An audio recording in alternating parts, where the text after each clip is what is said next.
ఒక అబ్బాయికి చదువు నేర్పిస్తే తను మాత్రం ఎదుగుతాడంట. అదే ఒక ఆడబిడ్డకి చదువు నేర్పిస్తే ఇల్లంతా మొత్తం దానికి అభివృద్ధి ఏర్పడుతుందని చెప్తారు. అలాగే ఇక్కడ ఇందాక మాట్లాడిన ఆడపడుచులు పగడాల వరలక్ష్మి గారు మాట్లాడినా, అక్కడ టీచర్ల గురించి ఉపాధ్యాయుని మాట్లాడినా, ఆడబిడ్డలు చదివితే కుటుంబం కాదు, గ్రామాలే కాదు, దేశం కూడా ముందుకెళ్తుందని చెప్పి ద్రౌపది ముర్ము గారు ఒక పంచాయతీ స్థాయి నుంచి పంచాయతీ సర్పంచ్గా ఎదిగి ఈ రోజున భారతదేశానికి రాష్ట్రపతిగా ఉన్నారు. అంటే ఒక స్త్రీ శక్తి ఎలా ఉంటుంది అనేది మనం ద్రౌపది ముర్ము గారి దగ్గర నుంచి ప్రెసిడెంట్ గారు, అలాగే మన సంయుక్త గారిని చూసి నేర్చుకోవాలి. నేను మనస్ఫూర్తిగా ఎందుకు మైసూరావారిపల్లికి వచ్చాను అని అనడానికి, అసలు పంచాయతీ వ్యవస్థ నిర్వీర్యమైపోయిన సమయంలో, పంచాయతీ ఎన్నికలంటే భయపడే సమయంలో, గత ప్రభుత్వ సమయంలో రోడ్ల మీదకి రావడానికి కూడా చాలా అనుభవం ఉన్న నాయకులు కూడా భయపడే పరిస్థితిలో ఉండి, మిలిటరీలో పనిచేస్తున్న ఒక భర్తని రోడ్లు సరిగ్గా వేయక తన భర్తను కోల్పోయి గ్రామానికి భర్త ఆశయాలను ముందుకు తీసుకెళ్ళాలి అని చెప్పి కారుమంచి సంయుక్త గారు సర్పంచ్గా నిలబడి అత్యంత ప్రతికూల పరిస్థితుల్లో నిలబడి గెలిచిన తర్వాత నాకు నిజంగా గుండె కదిలించేసింది. నేను ఆ రోజున కారుమంచి సంయుక్త గారికి నిలబడ్డప్పుడు నేను ఒకటే కోరుకున్నాను ఆ రోజున అందరినీ, పంచాయతీలు చాలా కీలకం. 13,326 పంచాయతీలు మనకి. పంచాయతీలు చాలా కీలకం. అందరూ గ్రామాలు వదిలేద్దాం, బయటికి వెళ్ళిపోదాం అనుకుంటారు, కానీ పంచాయతీని ఎవరైతే కీలకంగా పట్టుకుంటారో, పంచాయతీ కోసం ఎవరు నిలబడతారో వాళ్ళు ఈ దేశాన్ని కదిలించే నాయకులు అయ్యారు, మామూలు నాయకులు అవ్వలేదు. సో కారుమంచి సంయుక్త నాకు పట్టుదల చూసి ఇలాంటి ఆడబిడ్డలు రాజకీయాల్లో ఉండాలని మనస్ఫూర్తిగా కోరుకుంటే, అది గెలిచి వచ్చిన తర్వాత నాకు చాలా చాలా ఆనందం వేస్తుంది. ఎక్కడ కూడా నేను రాజకీయాలకి అతీతంగా రాష్ట్రాభివృద్ధి కోసం, దేశాభివృద్ధి కోసం సంపూర్ణంగా ఆలోచించేవాడిని. 32 సంవత్సరాలుగా స్వాతంత్ర దినోత్సవ వేడుకలకు కానీ, గణతంత్ర దినోత్సవ వేడుకలకు కానీ 100 రూపాయలు, 200 రూపాయలు ఇచ్చేవాళ్ళు మైనర్ మేజర్ పంచాయతీలకి. అదే మన కృష్ణతేజ గారికి, కమిషనర్, ఇంకా మన పంచాయతీరాజ్ వారికి ఒకటే చెప్పాను, ప్రతి గ్రామానికి, పంచాయతీకి దేశభక్తి ఇక్కడి నుంచే రావాలి, బయటికి దేశభక్తి ఇక్కడి నుంచే ఉబ్బకాలి. ఏం చేద్దామంటే ఆ చర్చలో ఒకటే వచ్చింది, ముందు మన జాతీయ జెండాకి గుండెల నిండుగా శాల్యూట్ కొట్టే పండగ ఇది, మన త్యాగాలను గుర్తుపెట్టుకునే పండుగ ఇది. దీనికి ఎలా పెంచాలని ఆలోచించినప్పుడు మేమందరం నిర్ణయం తీసుకొని 100 రూపాయలని 10,000 రూపాయలు, 250 రూపాయలని 25,000 రూపాయలు చేసాం. ఇప్పుడు దాకా ఎవరు చెయ్యడానికి ఆలోచన రాలా. ఉన్న నిధుల్ని సంయుక్త గారు సర్పంచ్గా ఛార్జీ తీసుకున్న వెంటనే పనులు చేయిద్దాం, అందరూ గ్రామస్తులందరూ గెలిపించారని చూస్తే నిధులు వచ్చినాయి, నిధులు వెంటనే వెళ్ళిపోయినాయి అని చెప్పారు. సర్పంచ్లు అందరితో మాట్లాడారు. మేము రాజకీయాలకు అతీతంగా చేస్తాం అని చెప్పడానికి ఒకటే ఒక కారణం ఏంటంటే, 13,326 పంచాయతీల్లో తెలుగుదేశం సర్పంచులు కానీ, జనసేన సర్పంచులు కానీ అందరూ కలిపితే 3వ వంతు ఉంటే ఎక్కువ. 70% అందరూ వైసీపీ తరఫున పోటీ చేసిన సర్పంచ్లే. అయినా కానీ వాటిని దాటి అన్ని పంచాయతీలకి 10,000 రూపాయలు, 25,000 రూపాయలు పంచాం.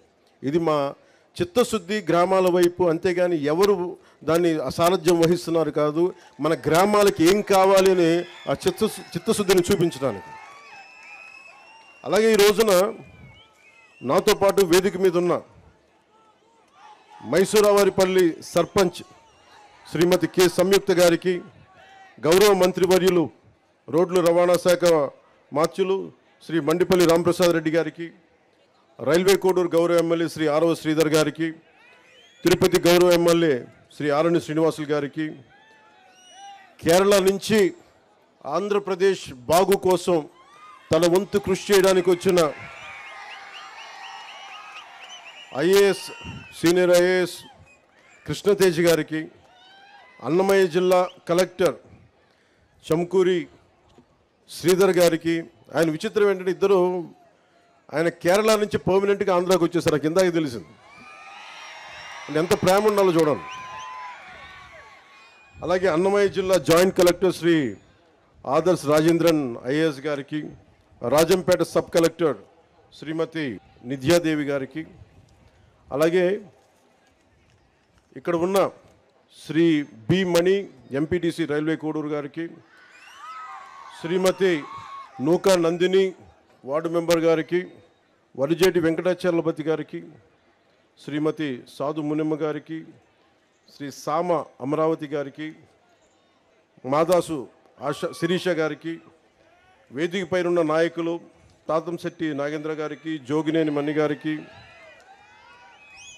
వెంకటేష్ గారికి, పగడాల చంద్రశేఖర్ గారికి, వరికూట నాగరాజు గారికి, ఇతర సర్పంచులు మురళీధర్ గౌడ్ గారికి, జి సుబ్బారెడ్డి గారికి, ఎస్ సుబ్బారెడ్డి గారికి, శ్రీ సుబ్బారెడ్డి గారికి, శ్రీ కట్ట ఉమాదేవి గారికి, పోతురాజు నవీన్ గారికి, శ్రీనివాసులరెడ్డి గారికి, తిరుపాల్ కె గోవిందనాయుడు గారికి మనస్ఫూర్తిగా నా హృదయపూర్వక నమస్కారం. చెంగల్రాయుడు గారిని ఎలా మర్చిపోతామే, మీరు నాకు చెప్పాలి.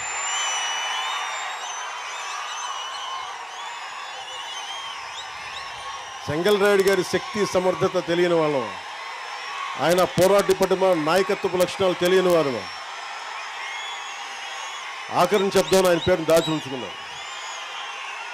చెంగల్రాయుడు గారి మనస్ఫూర్తిగా నా హృదయపూర్వక నమస్కారాలు. ఎందుకు ఇంతమంది పేర్లు చెప్పానంటే, ఎంపీటీసీ మెంబర్లు కానీ, వార్డు మెంబర్లు కానీ, సర్పంచులు కానీ, మీరందరూ ఒకరు ఎక్కువ ఒకరు తక్కువ కాదు, మనందరం ఆంధ్రప్రదేశ్ అభివృద్ధి కోసం పనిచేస్తున్నాం. మనందరం కూడా ఒకటే లక్ష్యం, ఆంధ్రప్రదేశ్ అభివృద్ధి. అలాగే స్వర్ణ పంచాయతీని చేసుకోవాలి, స్వర్ణ గ్రామాలు చేసుకోవాలి అనే కాన్సెప్ట్ తోటి ఇక్కడికి వచ్చాం. సో మీ అందరూ ఈ సభలో పాల్గొంటున్నందుకు మనస్ఫూర్తిగా నా హృదయపూర్వక ధన్యవాదాలు. మోదీ గారి గురించి ఇప్పుడు చెప్పాలి, లాస్ట్లో చెప్తాను. ఎవరైతే మోదీ గారి గురించి, చంద్రబాబు గారి గురించి లాస్ట్లో మాట్లాడు. ఎందుకంటే ఇదంతా జరిగింది, ముందుకు తీసుకెళ్ళింది ఒకరి అనుభవం, ఇంకొకరి సంకల్పం, ఇంకొకరి విజన్. సో వారి గురించి ప్రత్యేకించి లాస్ట్లో మాట్లాడతాం.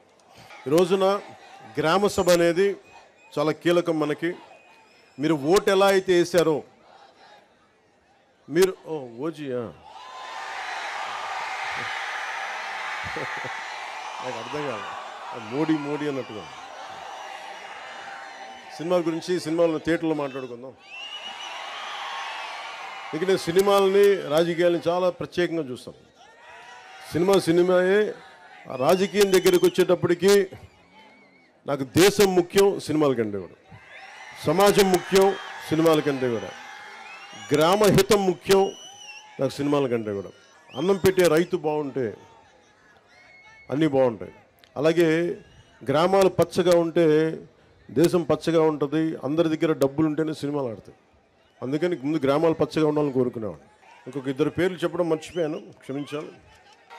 రైల్వే కోడూరుని నియోజకవర్గం జనసేన గెలుపు కోసం ముందుండి నడిపించిన రూపానంద రెడ్డి గారికి నా ప్రత్యేక ధన్యవాదాలు, కృతజ్ఞతలు.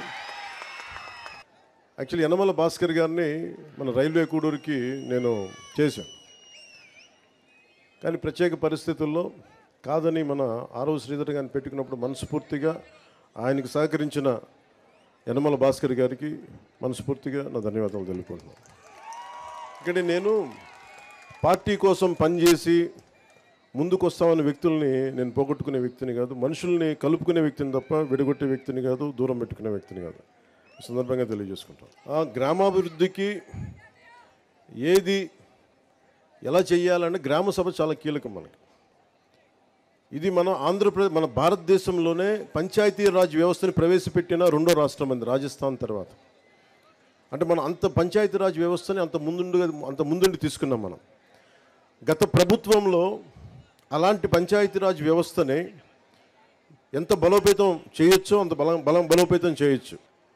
గత ప్రభుత్వం 41,000 కోట్ల రూపాయలు జాతీయ ఉపాధి హామీ పథకం కింద ఖర్చు పెట్టామని చెప్పి కేవలం 15,000 కోట్లు మాత్రమే ఖర్చు పెట్టిన, అంటే కనిపిస్తున్నాయి రోడ్ల మీద మనకి ఖర్చుగా. రోడ్లు కానీ, సగటు మనకి అవసరాలు కానీ, మౌలిక అవసరాలు కానీ ఏమీ చేయలేకపోయారు. ఈ మిగతా 25,000 కోట్లు ఏమైపోయినాయో, ఎట్లా వెళ్ళిపోయినాయో ఎవరికీ తెలియదు. అంటే నిజంగా ఒక పని జరగాలి అంటే గ్రామ సభ తీర్మానం చేయాలి. పంచాయతీ రాజ్ వ్యవస్థని బలోపేతం చేయడానికి ఇది ఆంధ్రప్రదేశ్కి కాదు, భారతదేశానికే వెన్నెముక పంచాయతీ రాజ్ వ్యవస్థ. అందరూ నన్ను హోమ్ తీసుకోమని ఒకటే కోరుకున్నా. నేను అన్నా హజార్ అంటే పడి చచ్చిపోయాను చిన్నప్పుడు. మీకు తెలుసు, చిరంజీవి గారి సినిమా రుద్రవేణి సినిమా కూడా ఉంటుంది. అది అన్నా హజారే గారి ప్రేరణతో తీసింది.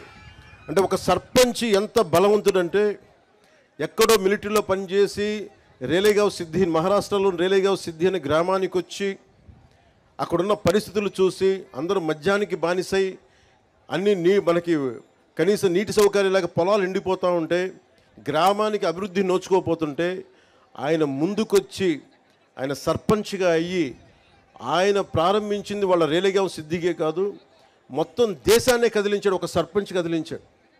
అది కూర్చోబెట్టి లోక్పాల్ బిల్లు కానీ, ఈ రోజున సమాచార హక్కు చట్టం కానీ, ఇవన్నీ ఆయన నాయకత్వంలో జరిగినాయి. అంటే ఒక సర్పంచ్ తలుచుకుంటే దేశాన్ని కదిలించగలిగే శక్తి ఉందనేది మన గ్రామాలు చూపించినాయి.